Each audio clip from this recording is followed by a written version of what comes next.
और कोई भी ईंट भट्टा मालिक जो है लोकल लेबर से नहीं काम कराता है और कोई भी भट्टा गांव के बगल से दूर में नहीं है, जबकि नियम अनुसार 1.5 किलोमीटर गांव से दूर रहना चाहिए, या नहीं तो आज जो हमारा नस्ल और फसल दोनों का जो है वो छोटा छोटा हो रहा है। और यहाँ क्या कहते हैं कि ये ऑक्सीजन लेवल जो कम हो गया है, प्रदूषण जिसको बोलते हैं, उसके वजह से हमारा यहाँ तराक फराक जिसको हम लोग सुलजापुरी में बोलते हैं, हार्ट अटैक से मर जाता है और क्या कहते हैं लू लग जाता है और धूप के कारण मर जाता है। तो ये जो है नस्ल और फसल दोनों बर्बाद कर दिया है ये भट्टा मालिकों ने। अगर आज के इसमें धरना प्रदर्शन से और ये व्यवस्था ठीक नहीं हुआ, जैसे बिजली का व्यवस्था हुआ, ईंटा का रेट हुआ, दोनों अगर सही समय पर 1 हफ्ता 10 दिन 15 दिन में बिजली व्यवस्था ठीक नहीं हुआ, उसके लिए अगर नहीं हुआ तो हम लोग उसके लिए आंदोलन करेंगे। उसका रास्ता बना हुआ है, रोड जाम करेंगे, चक्का जाम करेंगे, आपका रेल जाम करना पड़ेगा, वो भी जाम करेंगे। लेकिन उम्मीद पर दुनिया कायम है। आज 15-20 साल से हम ठाकुर में लगे हुए हैं और लोगों से जुड़े हुए हैं, लोगों का समस्या को हल कर रहे हैं और दिन रात एक किए हुए हैं। और लगता है कि ठाकुरगंज विधानसभा मेरे घर के तरह हो गया है जी। तो मुझे लगता है कि निराश नहीं होगा इंशाअल्लाह। हम अल्लाह से डर के कहते हैं कि मेहनत का इस बार का मेहनत बेकार नहीं जाएगा, चूँकि अवाम का अवाम चाह रहे हैं कि फैयाज आलम चेयरमैन प्रतिनिधि इस बार ठाकुर से विधानसभा चुनाव लड़े, मजबूती के साथ लड़े और हम लोग तन मन धन के साथ उनके साथ जुड़े रहेंगे और कामयाब करें। ठाकुर से वो जुड़ा हुआ है और दिन रात वो लगे रहते हैं, ठाकुर में ही पड़े रहते हैं, तो बाहरी कैंडिडेट का सवाल नहीं पैदा होता। जहाँ लोग पसंद करेंगे और नेता का कोई क्षेत्र सीमित नहीं होता।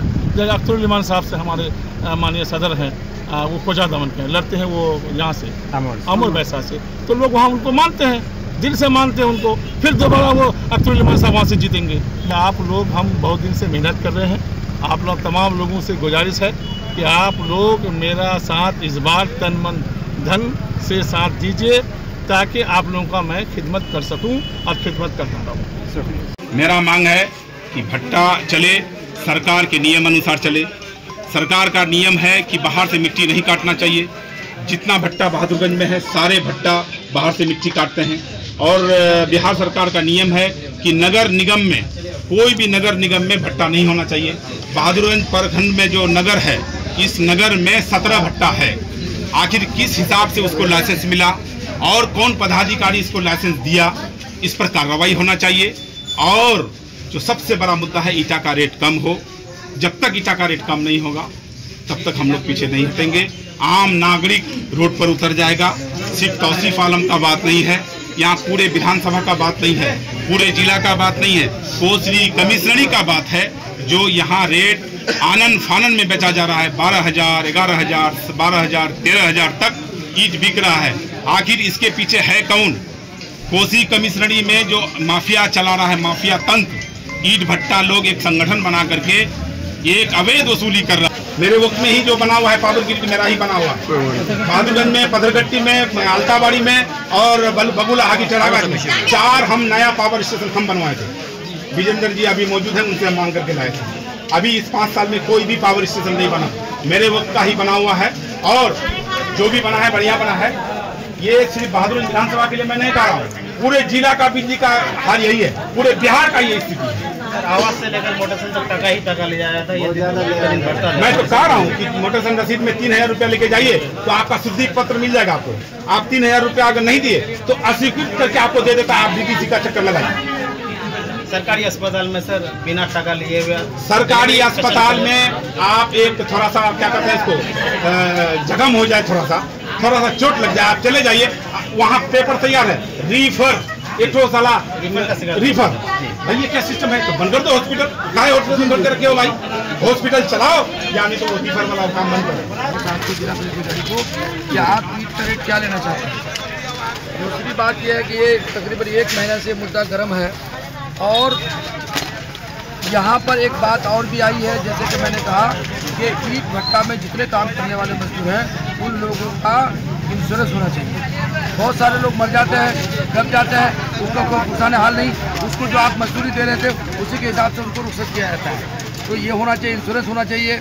और प्रदूषण के लिहाज से ईंट का भट्टा जितना भी यहाँ ज़्यादा है, आप फरवरी में देख लीजिए, बहादुरगंज में देख लीजिए, इतना ज़्यादा है जिसकी वजह से यहाँ पर फसलें बर्बाद हो रही है, यहाँ का आम बर्बाद हो रहा है, यहाँ पर लोग सांस नहीं ले पा रहे हैं सही जगह पर। इसको भी कम होना चाहिए, क्योंकि ईंट का 60% ईंट यहाँ से लेकर के बंगाल में, मिजोरम में और पहाड़ी इलाके में लेकर जाए, जिसकी वजह से हमारे यहाँ ईंट महंगी कीमत पे लोगों को लेना पड़ रहा है। इस पर भी सरकार को गौर करनी चाहिए। दूसरी बात, बिजली के मामले में कोई ऐसा शख्स नहीं है, कोई ऐसा मजदूर नहीं है, कोई ऐसा किसान नहीं है जो बिजली के मामले में जूझ रहा हो। हर आदमी बिजली से परेशान है।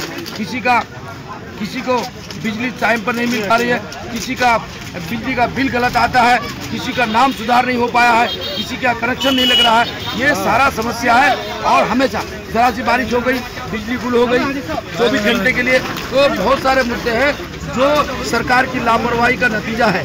आज हम लोग यहाँ जो हम लोग धरना प्रदर्शन दिए, सरकार को हम लोग चेतावनी दे रहे हैं कि आप इस तंत्र को सही कीजिए, बिजली का व्यवस्था सही कीजिए, लोगों को बिजली पहुँचाइए, वरना हम लोग अभी ये धरना की शुरुआत है, हम लोग हर प्रखंड में धरना देंगे और बड़ा जन सैलाब हम लोग जिला हेडक्वार्टर में करेंगे और सरकार को इसके खिलाफ हम लोग बता देंगे।